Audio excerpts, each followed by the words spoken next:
Gold trusted gold buyers మీరు తాకట్టు పెట్టిన బంగారాన్ని విడిపించి ఈ రోజు ఉన్న మార్కెట్ ధరకు కొనబడును. విమెన్ తన గురించి తను ఆలోచించుకోరు, ఇంటిల్లి పాది ఆరోగ్యం చూస్తూ ఉంటారు కానీ తన హెల్త్ గురించి అసలే పట్టించుకోరు. సో దీనివల్ల చాలా రకాల అనారోగ్యాల బారిన పడుతూ ఉన్నారు. ఉమెన్ కూడా పనులు చేస్తూ చేస్తూ చేస్తూ తమను తాము మర్చిపోతారు. తన గురించి తను ఆలోచించుకోవటం కంటే కుటుంబం గురించి ఆలోచించడమే చాలా ఎక్కువకి ప్రాధాన్యత ఇస్తుంది. ఇప్పుడు మీకేమి ఇలా ఉన్నంత మాత్రాన మీకే నోబెల్ ప్రైజు రాదు. మహిళ తనకి తాను తన ఆరోగ్యం గురించి చూసుకోవాలి, తన అస్తిత్వం గురించి. తను వంట చేస్తున్నంత మాత్రాన తక్కువ అని అనుకోకూడదు. కంఫర్ట్గా ఉండలేకపోతున్నాను అనే ఒక భావన ఏ మహిళకైనా వస్తే ఇమ్మీడియట్గా చేయాల్సింది ఏంటంటే, లైఫ్ అంటే డీలింగ్ అండి, పెద్ద బాధ్యతలే, పెద్ద బాధ్యతలు. అందుకే మీరే స్ట్రాంగ్గా ఉండాలి. ఏ ఇంట్లో అయితే ఉమెన్ స్ట్రాంగ్గా ఉంటుందో ఆ ఇల్లు సక్రమ మార్గంలో వెళ్తా ఉంది. Welcome to iDream media. So జనరల్గా విమెన్ తన గురించి తను ఆలోచించుకోరు, ఇంటిల్లి పాది ఆరోగ్యం చూస్తూ ఉంటారు కానీ తన హెల్త్ గురించి అసలే పట్టించుకోరు.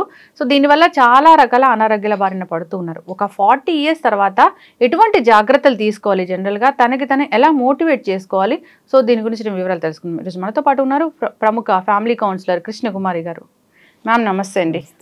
ఖచ్చితంగా నేను ఈ టాపిక్ మిమ్మల్ని ఎందుకు ఎంచుకున్నానంటే, అసలు అడగాలనిపించింది. మ్యామ్ మీరు ఒక ఏదైనా టెస్టులు చేయించుకొని అసలు ఎన్నాళ్ళు అయింది, మీ గురించి మీ హెల్త్ గురించి ఆలోచించుకొని ఎన్నాళ్ళు అయింది అని అడగాలను.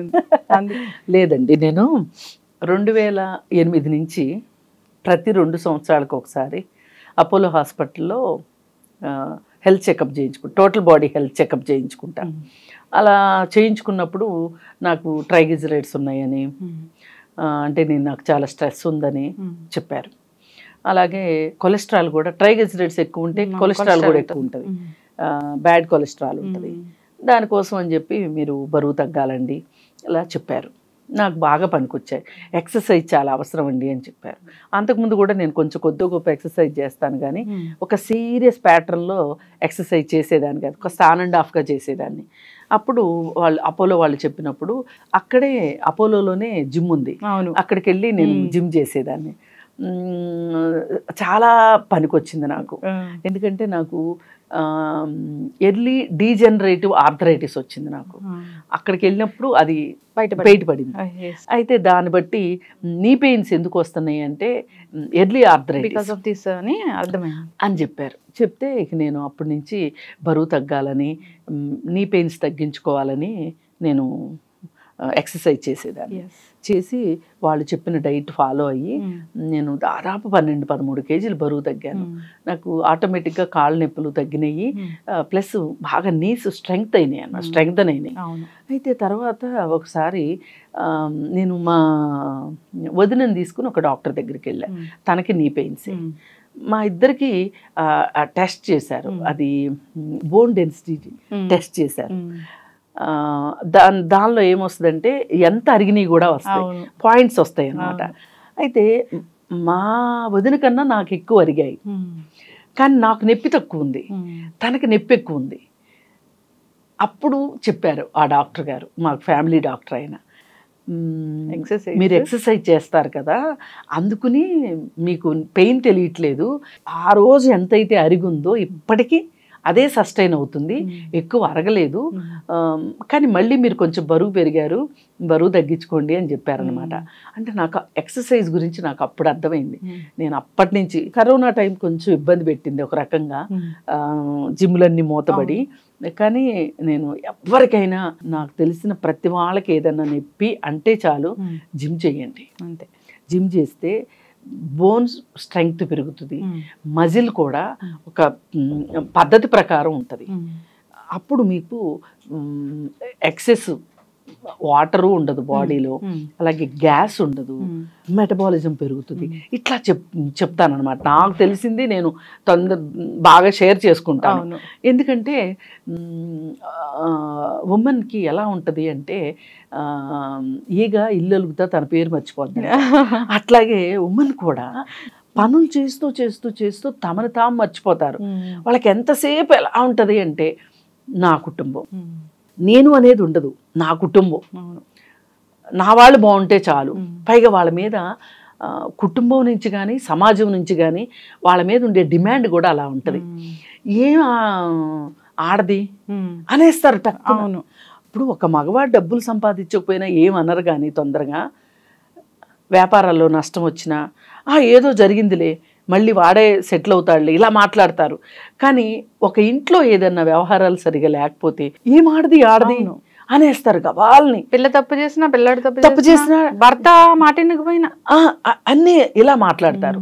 అందుకని ఏంటంటే ఉమెన్కి అసలు తన గురించి తను ఆలోచించుకోవటం కంటే కుటుంబం గురించి ఆలోచించటమే చాలా ఎక్కువకి ప్రాధాన్యత ఇస్తుంది.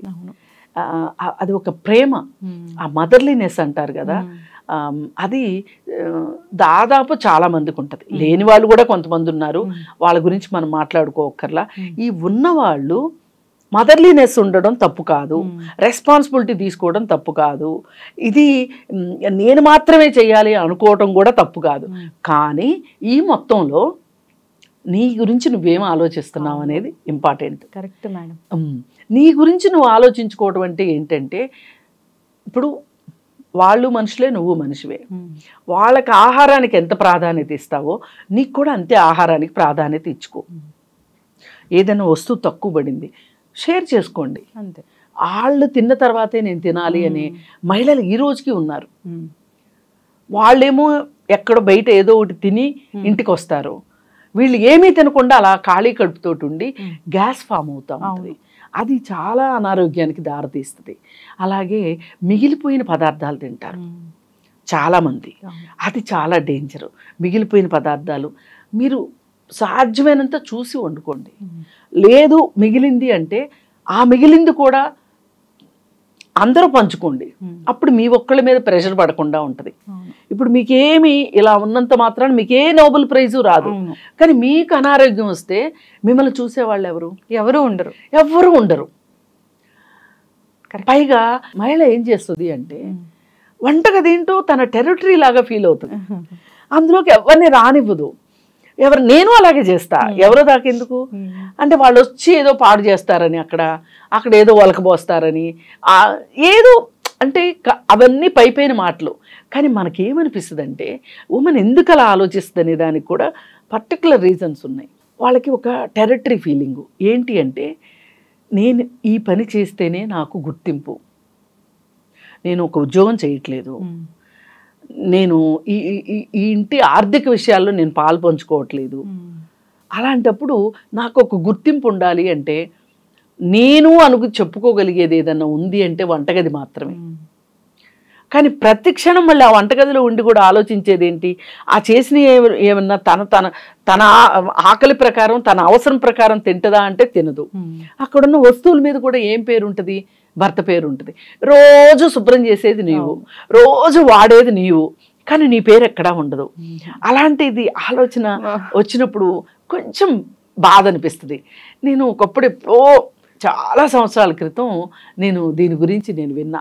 కొండేపూడి నిర్మల్ గారు కానీ ఒక పోయం రాశారు దీని మీద. అప్పటి నుంచి నేను పేర్లు వేయించను.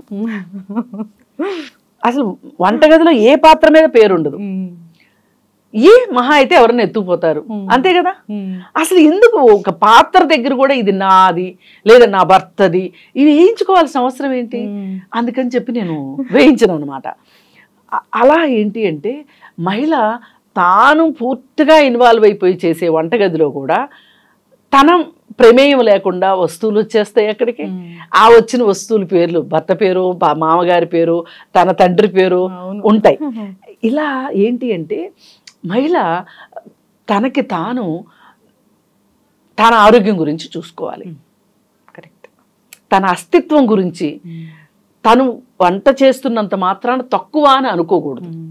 కొంతమంది ఏం చేస్తుంటారండి అంటే హౌస్ వైఫ్ అండి, హౌస్ వైఫ్ అండి అని అదేదో ఒక బాధ కనిపిస్తూ ఉంటుంది. నేను ఇప్పుడు హోమ్ మేకర్ అంటున్నాను. ఇంకా కొంచెం ముందుకెళ్ళి మాట్లాడుకుంటే ఈ హౌస్ వైఫ్స్ చేసే హౌస్ హోల్డ్ వర్క్ ఏదైతే ఉందో దాన్ని కూడా లెక్కించి జీడిపిలో కలపాలి అని సుప్రీంకోర్టు చెప్పింది.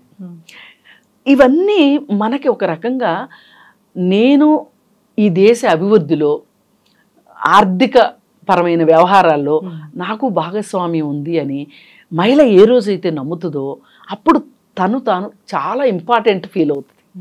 ఈ ఇంపార్టెంట్ ఫీల్ అయితేనే నేను ఇంత ఇంపార్టెంట్ కాబట్టి నాకు ఇంత ఫుడ్ అవసరం, నాకు ఇలాంటి కనీస అవసరాలు ఉన్నాయి, నా ఆరోగ్యం గురించి నేను శ్రద్ధ తీసుకోవాలి అని ఒక ఆలోచన వస్తుంది.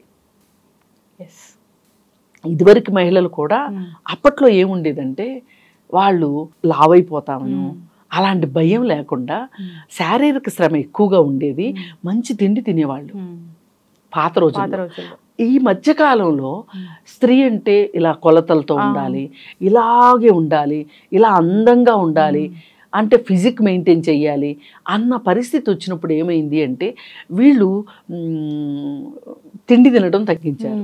మళ్ళీ ఇంకోటి ఏమంటారంటే అప్పటి వాళ్ళలాగా మనం ఫిజికల్ వర్క్ చెయ్యాలి అంటే మనం బయట ఎక్కడ వర్క్ చేస్తాము, చేయలేం కాబట్టి ఫిజికల్ వర్క్ అంతా ఆపేసి ఏ కొంచెం ఫుడ్ తిన్నా వీళ్ళు లావైపోవటం, అక్కడ మళ్ళీ ఆత్మన్యూనత రావటం, ఇలా చేస్తున్నారు. ఈ పైగా నెయ్యి తినొద్దు, ఫ్యాట్ అంటున్నారు, కార్బోహైడ్రేట్ అంటున్నారు, ఏమేమో లెక్కలు చెప్తున్నారు. ఇవన్నీ ఒక ప్లేట్ లో మనం తినే ఫుడ్ కి ఇన్ని పేర్లు పెట్టేసి ఇన్ని పేర్లు పెడుతున్నారు. ఇవన్నీ సాధ్యమా మామూలు వాళ్ళకి? అయితే అందుకోసం ఏం చెయ్యాలి అంటే మనము తిండి తినాలి, ఎక్సర్సైజ్ చేయాలి, అలాగే పీరియాడికల్గా మనం వైద్య పరీక్షలు చేయించుకోవాలి. వీటన్నిటిని మించి మానసిక ఆరోగ్యం కూడా చాలా చాలా ఇంపార్టెంట్. ఒక మహిళకి ఒక 4-5 సందర్భాల్లో మానసిక సమస్యలు వచ్చే అవకాశం ఉంది. అది ఎప్పుడు అంటే ఎప్పుడైతే 12-13 సంవత్సరాల వయసులో వాళ్ళు ప్యూబర్టీ స్టార్ట్ అవుతుందో, వాళ్ళ శరీరంలో మార్పులు మొదలవుతాయో అప్పుడు ఒక షాక్ ఉంటుంది వాళ్ళకి. ఏంటి, నేను ఇలా, నాకెందుకు ఇలా జరుగుతుంది, ఇది నార్మలా అబ్నార్మలా, ఎవరితోనూ చర్చించే దానికి భయం వేస్తుంటుంది. తల్లితో మాట్లాడుకోవాలంటే కూడా కొంచెం బెరుగ్గా అనిపిస్తుంది. అలాగే బ్లీడింగ్ స్టార్ట్ అవుతుంది, దాన్ని ఎలా మేనేజ్ చేసుకోవాలి, స్కూల్కి వెళ్ళాలి, అప్పుడు ఏవో కొన్ని ఇబ్బందులు, కడుపులో నొప్పి, ఇట్లాంటివి. పెళ్ళి, ఈ పెళ్ళిలో నేను ఇమడగలనా లేదా, అత్తగారింట్లో మంచి పేరు తెచ్చుకుంటానా లేదా, వీళ్ళని ఈ విధంగానే పెంచుతారు. అక్కడికి వెళ్ళిన తర్వాత నన్ను నేను ప్రూవ్ చేసుకోవాలి అంటే, నేను ఒక మంచి కోడల్ని అనిపించుకోవాలి అంటే నేను ఎలా పనిచేయాలి, వాళ్ళందరినీ ఎలా ఇంప్రెస్ చేయాలి అనే ఒక విషయంలో వీళ్ళకి ఒక రకమైన ఘర్షణ ఉంటుంది మనసులో. ఇలా ఉన్నప్పుడు భర్త వైపు నుంచి కానీ, అత్తమామల దగ్గర నుంచి కానీ, అలాగే ఆడబడుచులు, తోడికోడళ్ళు, వీళ్ళ దగ్గర నుంచి కొంచెం ఒక సరైన సహకారం ఉందనుకోండి, అప్పుడు వాళ్ళు హెల్దీగానే ఉంటారు. ఇదే సందర్భంలో ఈ గందరగోళంలో వీళ్ళు ఎవరైనా సరే ఈ అమ్మాయి మీద ఒక పెత్తనం చేయడం కావచ్చు, లేదు అనుకుంటే ఆ అమ్మాయిని తక్కువగా చూడటం కావచ్చు, ఇలా చేసినప్పుడు వాళ్ళకి కొంచెం మానసికంగా ఇబ్బందులు పడే అవకాశం ఉంటుంది. అలాగే తరువాత డెలివరీ తర్వాత పోస్ట్ పార్టం సైకోసిస్ అని కొంతమంది మహిళలకు వస్తుంది, ప్రసూతి వైరాగ్యం అంటారు. అప్పుడు వాళ్ళు పూర్తి నిరాశ నిస్పృహలకు వెళ్ళిపోతుంటారు.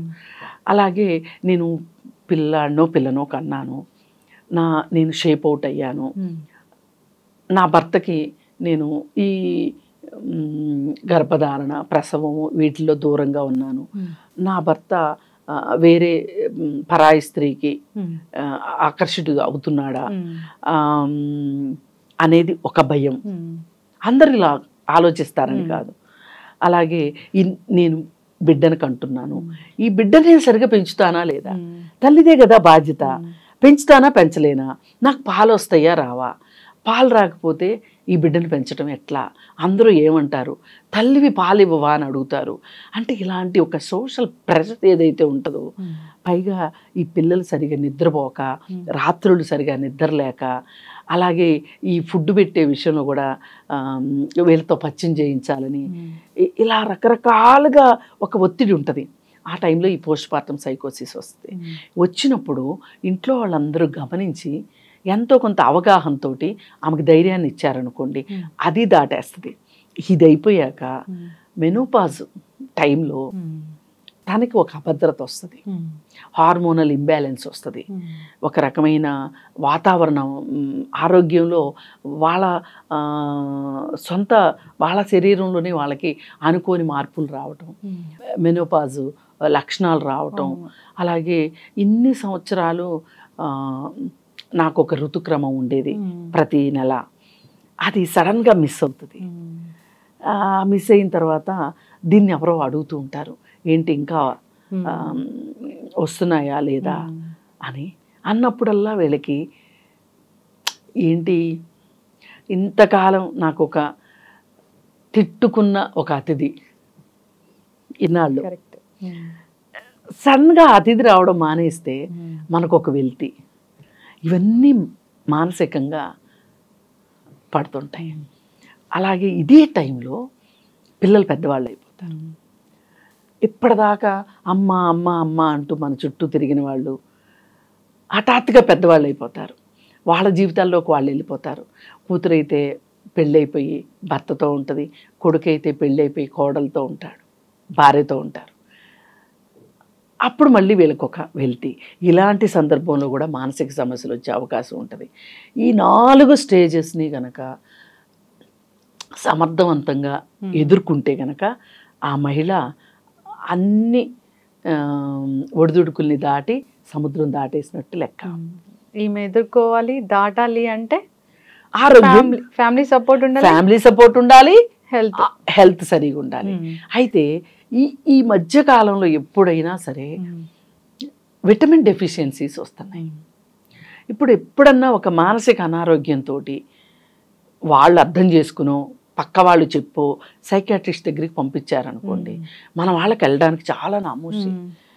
అయితే సరే ఇంత చేసి వెళ్ళిన తర్వాత అక్కడికి వెళ్ళగానే ఆ డాక్టర్ చేసేది ఏంటి అంటే first B12, D3, vitamin deficiency, అలాగే హిమోగ్లోబిన్ పర్సంటేజ్ ఈ టెస్టులు చేయిస్తారు. ఈ టెస్టులు చేయిస్తే 100% తప్పుతారు వీళ్ళు. ఏంటంటే డి విటమిన్ ఉండదు, B12 ఉండదు, హిమోగ్లోబిన్ 9, 8, 7, 6 ఉంటుంది. ఎనిమిక్ అంటే ఎనిమికే వాళ్ళు ఇంకా ఎనిమిక్ అయిపోతారు. ఇలాంటప్పుడు ఇలాంటి ఆరోగ్య పరిస్థితి ఉన్నప్పుడు వాళ్ళు ఏం జరుగుతుంది అంటే పిల్లల డిమాండ్స్ని వీళ్ళు సరిగా నెరవేర్చలేరు, అలాగే భర్త వైపు నుంచి వచ్చే డిమాండ్ని వీళ్ళు నెరవేర్చలేరు. ఎప్పుడు నీరసంతో, ఎప్పుడు పరధ్యానంతో, ఎప్పుడు ఏదో పోగొట్టుకున్నట్లు దిగులుతోటి నిస్సత్తుగా నీరసంగా ఉన్నారనుకోండి, ఎప్పుడైనా తల్లి పిల్లలు అడిగింది ఎస్ నేను చేయగలను అనే ఒక ఉత్సాహంతో చేసి పెడితే తల్లి మంచిది. లేదంటే మా అమ్మ చేయదని మా అమ్మ చేయదు. ఎవరైతే క్లోజ్గా ఉంటారో వాళ్ళకి చెప్పేసుకుంటారు, చేయట్లేదు. ఇదే టైంలో ఆ ఇంటికి అమ్మమ్మ నాయనమ్మ వచ్చారు, ఏకరువు పెడతారు వీళ్ళు. ఏకరువు పెడితే అసలు నీకేమైంది, ఇలా తయారయ్యావు, ఇదే నా బాధ్యత అంటారు కానీ హెల్త్ చూడరు. అసలు నీకేమైంది, నీ ఆరోగ్యం నువ్వు ఎందుకు చేయలేకపోతున్నావు అనే మాట అడగరు.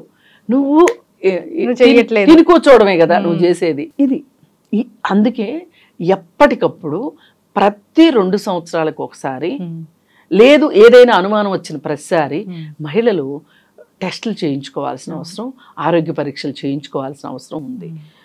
అలా లేని పక్షంలో ఇలాంటివి ఏవైనా జరిగినప్పుడు త్వరగా వీళ్ళ బాడీ సరిగా లేదనుకోండి, నిస్సత్తువ నీరసం ఉన్నప్పుడు వీళ్ళు సరిగా తినలేరు, నిద్ర సరిగా రాదు. పైగా వీళ్ళకి నిద్రలో కూడా పొద్దున్నే లేచి చేసే వంటగది గుర్తొస్తూ ఉంటుంది. వీళ్ళకి ఎప్పుడు కళ్ళలో పర్టికులర్గా వంటగది గురించే వస్తుంది.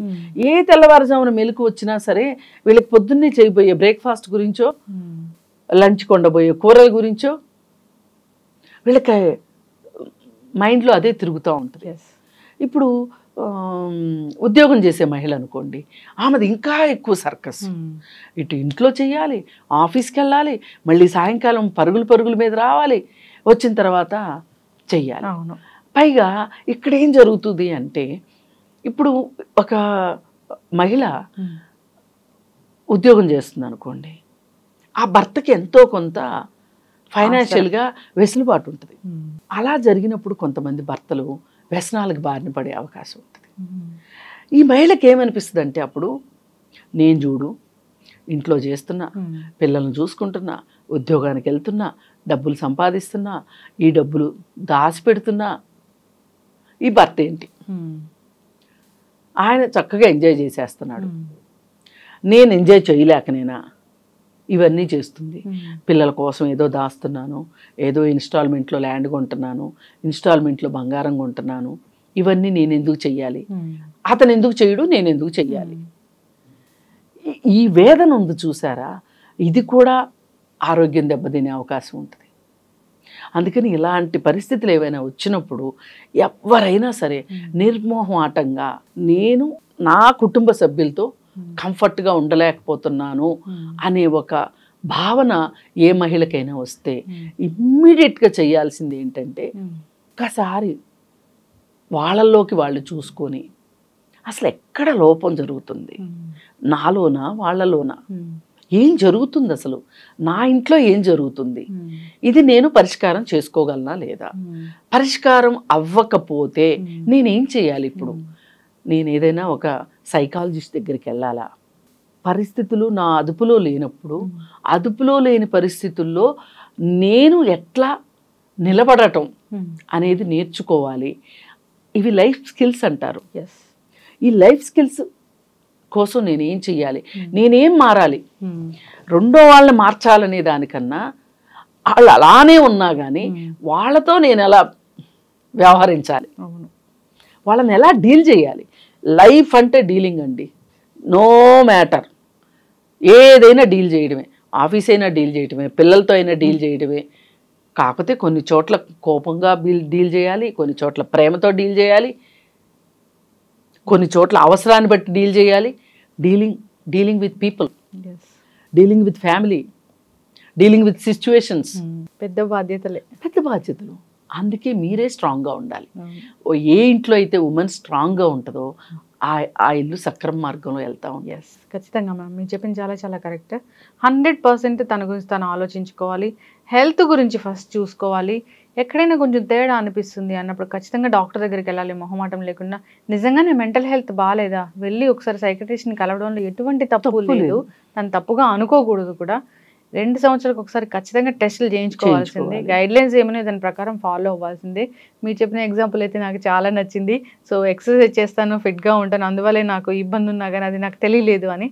నిజంగా మేము అందరూ కూడా అట్లాగే వాళ్ళ గురించి వాళ్ళు ఆలోచించుకొని హెల్తీగా ఉండాలని కోరుకున్నాం. ఒక బాధ్యతగా వచ్చి మంచి మెసేజ్ని అందించారు. ధన్యవాదాలు. Thank you.